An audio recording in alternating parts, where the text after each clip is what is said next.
your forecast first. Sponsored by Natex Heating, Cooling, and Plumbing. All right, good evening to you. Nice night out here. A little bit on the muggy side of things still, with temperatures that are quite warm across the region. But we've got clear skies. We're finding temperatures cooler to the north.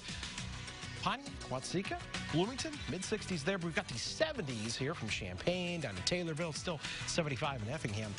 Out the door in the morning, things look okay for the kids on the way to school. We will grade that one about a B+. The only thing is there could be a little bit of fog on the way to school. On the way home, it gets a little bit warmer with those temperatures in the mid-80s. Another warm day. We got to talk about rain for the weekend, and we'll let you know how the first official day of fall, the weather's going to be for that coming up. WCIA 3 News starts right now. Now from WCIA 3 News. We do not need a circus out here. One school board meeting got heated tonight. How some say the board is breaking the law. An old system is getting a new upgrade. Now one county Sirens will be cutting out the middleman. The state is trying to pay down its debt, but some don't like how it's doing it. Why they're now suing. You're watching your local news leader. This is WCIA 3 News at 10. Good evening. I'm Jessica Coons. Paul is off tonight. Tensions ran high at a packed meeting of the Mahomet Seymour School District tonight. We told you previously about a board member, Ken Keefe, who came under fire for profiting off a percentage of fundraising from a PTO event. But several people who spoke at tonight's meeting say that is distracting from an even bigger issue at hand. WCIA 3's Emily Braun is with us in the control room tonight. Emily, you were at that meeting. What are some of the concerns with the board? Jessica, as one board member put it, it's that the board, they say, is picking and choosing which policies they're following and which policies they're ignoring, violating the Open Meetings Act.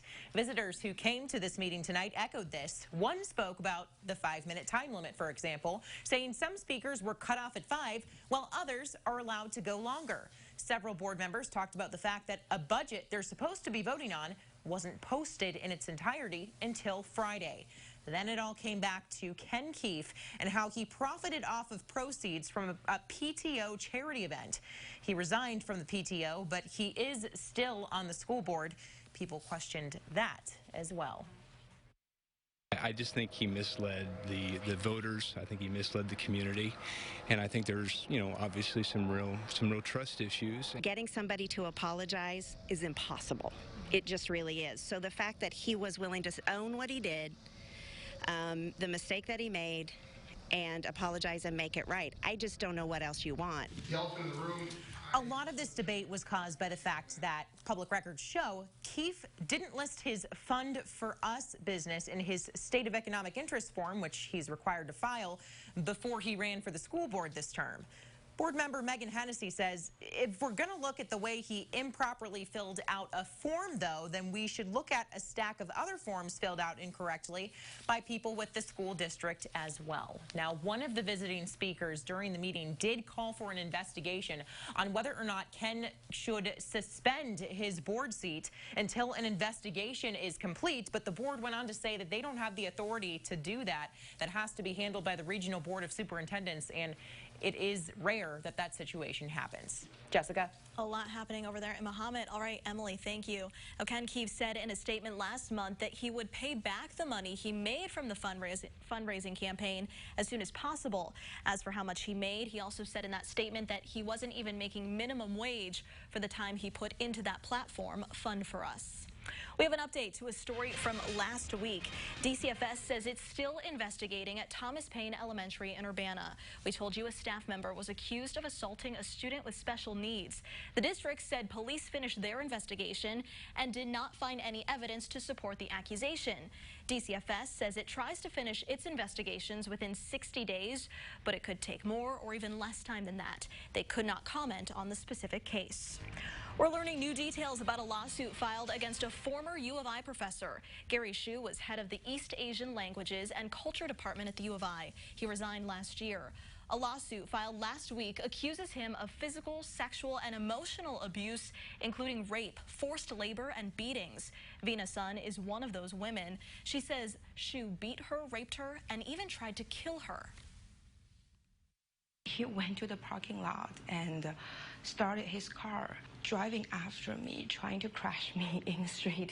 He was trying to run you down. Correct. I was so scared, and I was actually surprised that someone tried to just kill me in public. The complaint says U of I put Shu on a paid sabbatical, and for 2 school years, he was paid his full salary of more than $85,000. Again, he resigned last year and was given a $10,000 bonus. He then went on to teach at other universities. A U of I spokesperson said they're aware of the complaint and reviewing it. They also say it, quote, investigates and takes appropriate action whenever conduct is reported that may jeopardize or impact the safety or security of our students or others. One person went to the hospital after a shooting in Urbana tonight. Police were called to the area near South Cottage Grove Avenue by Crestview Park. A male victim was taken to the hospital and is expected to survive. Police have not released his age or name yet. Nobody's been arrested. The Iroquois County State's Attorney's Office is looking into the former owner of an animal sanctuary. Corinne DiLorenzo owned the Earth Animal Sanctuary in Thawville. This summer, the remains of more than 600 animals were found there. That's what you're looking at right now. The sanctuary's board was dissolved in 2016 because of failure to report taxes, but board members say DiLorenzo kept taking animals in anyway. One woman let DiLorenzo live on her property for a while. Now she wants animal cruelty charges to be brought against her. And there's dogs, cats, pigs, chickens. She was even taking in raccoons, and she didn't have a license for that. But they're dead now, so. The state's attorney's office would not go into detail about its investigation. They did say they've been talking with board members over the last few months. Police are warning people in Champaign, especially business employees, to keep their eyes out for fake cash. Police say there have been several reports of fake $100 bills. People have been trying to make small purchases with them at places like Penn Station and PetSmart. Officers say their goal is to get as much cash back with those bills as possible. One store manager says his employees just caught a fake recently. Now he hopes others are as wary as his employees. I actually was at home when they caught it, and I came up here and the police were involved and they took a report. They actually have the person on camera. Fake bills can look very real, but if you suspect counterfeit cash, you should give police a call. New for you tonight, cities in Champaign County have agreed to upgrade their outdoor warning sirens to make them more efficient. And tonight, Urbana was the last of 4 to give the green light for the new system. WCIA 3's Jennifer Jensen is here with us now. So Jennifer, how much is this going to cost? Jessica, the cost of the upgraded system and upkeep totals about $50,000. That'll be split between Champaign, Urbana, U of I, and Savoy. Most of the sirens in Champaign County are decades old. Right now, the systems are analog. When the National Weather Service issues a tornado warning, they have to be manually activated. This new system will be digitally activated. This solves several issues EMA has had with the current system. We have to go to a box, turn a key, punch in the codes, and sound them. The other issue is that when we find out the sirens aren't we normally find out when the sirens aren't working, or when they've actually been activated, or during the Tuesday morning test. With this new system, the sirens themselves will be pulled every day and checked for status. There will also be an option in the future for smaller towns in Champaign County to join the new system if they're willing to pay for the upgrade. Champaign County EMA plans to get it up and running late this fall, but there's no set date yet. Back to you. All right, Jennifer, thank you. Weather permitting, the EMA will continue to do the physical siren tests on the first Tuesdays of every month at 10 a.m. Video may have killed the radio star, but one piece of retro is gaining ground in the music world. Plus, one group is suing the state. What it has to do with how Illinois pays its bills. And later, Illinois football will be starting Big Ten play this week after coming off its first loss, but they say they're their own worst enemy.